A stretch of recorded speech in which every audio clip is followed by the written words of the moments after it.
сентябре Сахамедиа объявила о старте Всенародной премии гордости Якутии.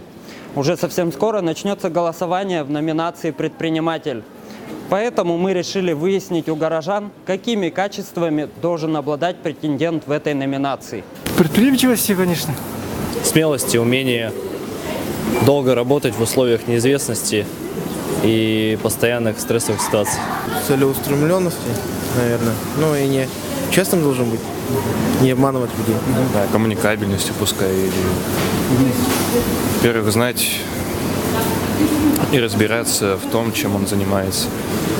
И быть доброжелательным к своим клиентам, как минимум. Предприимчивостью и изучать рынок. Учитывать, чего не хватает в Якутске, учитывать, что нужно людям в простой обыденной жизни. Культуру поддерживать.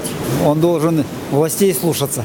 Для предпринимателя в формате Якутии очень важно иметь широкий кругозор, желательно путешествовать хотя бы в пределах нашей страны, желательно другие страны посещать.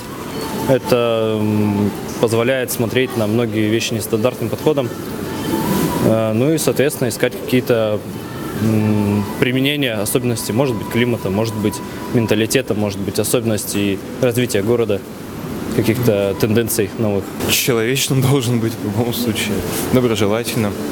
То есть, это для всех свойственно, неважно, предприниматель это или нет. Справедливостью, честностью.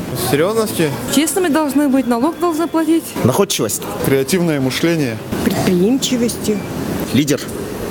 И дружелюбие. Надо уметь дружить со всеми. Умными, активными, предприимчивыми. Целеустремленность. Ответственность. И характером твердым, уверенным.